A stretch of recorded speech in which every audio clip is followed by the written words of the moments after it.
I didn't get to drilling the hole here yet, but I can show you what it's like when you do that sandpaper and super glue and baking soda thing.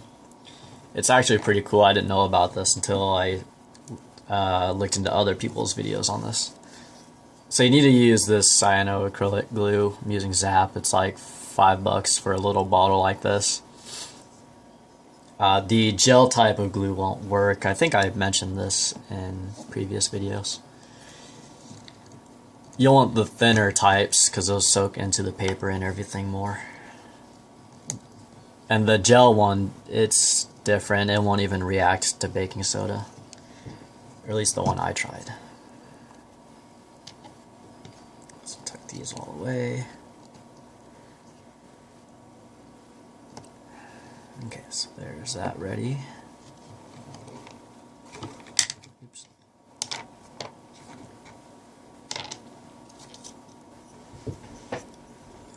Let's just start here.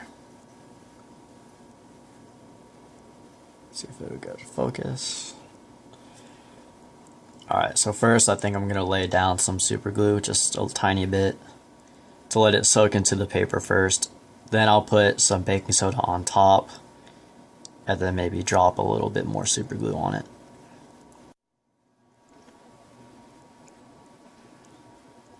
There you go. Oh, shoot.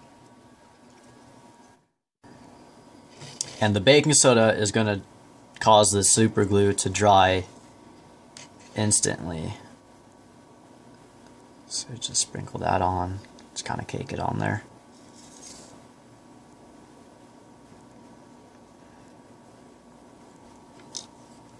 Okay.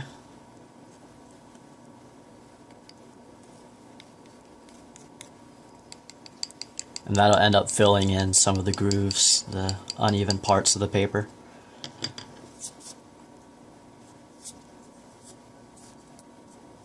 And you can just keep doing that over and over again until it's pretty smooth, I guess. You can see here how it's uneven like that. I'm just going to try and fill in those grooves as much as I can with the baking soda.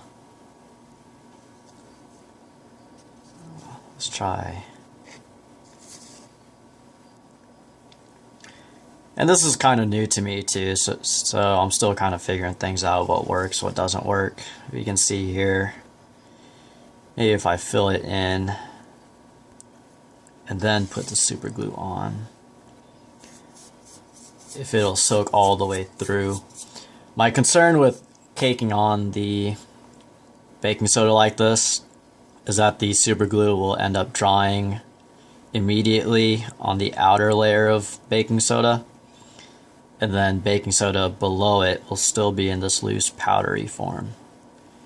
I don't know if that'll happen. Could. I'm still figuring these things out too. I guess it's better to have more on here than less, because I can always sand off the excess. That's a lot of super glue right there.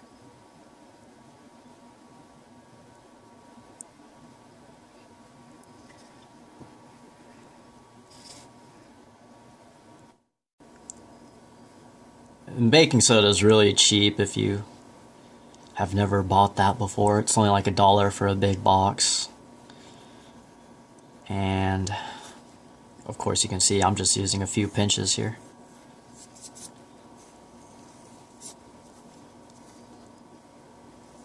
Alright, let me see if I can find something to brush that off real quick.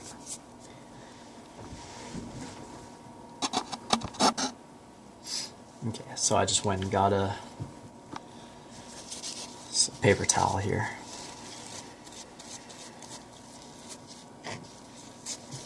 But you can sand this down, and then I'll probably paint over it just to make things look nice. I'm not sure if I want to paint this finished product yet or not.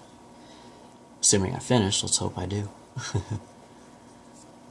I think it might be cool if you leave it unpainted, and then you can see how it's all paper. That looks a little bit better than earlier. Yeah, that's pretty good actually. It's much more rounded. So I think that's probably what I'm gonna do. I'll probably put super glue on to let it soak into the paper, into the inner parts of the paper. Then I'll put on cake on a whole bunch of baking soda and put super glue on top of that. And I think that'll be pretty good. So yeah, let's do the rest of this, or more of it anyway.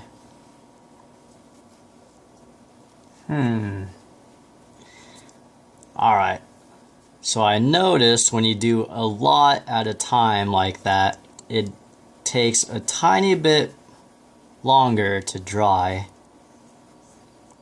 And I can actually feel it being pretty warm. It's reacting with the super glue, having an exothermic reaction. I can feel it heating up. And I didn't notice until just a few seconds ago that in the tray I'm using, I can see little specks. Oops, let's see if it'll... There's tiny specks of baking soda that are clumped together here, where baking soda, or the super glue, came off with it just a little bit, making little larger chunks than usual. So go a little bit slower when you're caking things on there.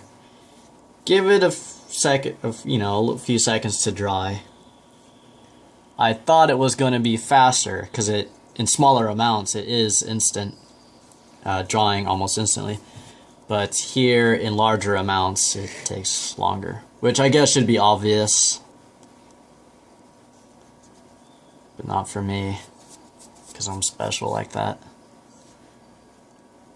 Alright, that's kind of cool though. Learning together. Learning experience. Okay. Next, I cut out just a tiny piece of sandpaper here. And let's see if we can get this, how smooth we can get it. And it's not perfectly flat or even like I would want it. But that's okay. I could spend more time on it and get it the way I want. But for the sake of this video, let's just go crazy and learn a little bit. See what works. And this is just the trigger guard. It's not exactly a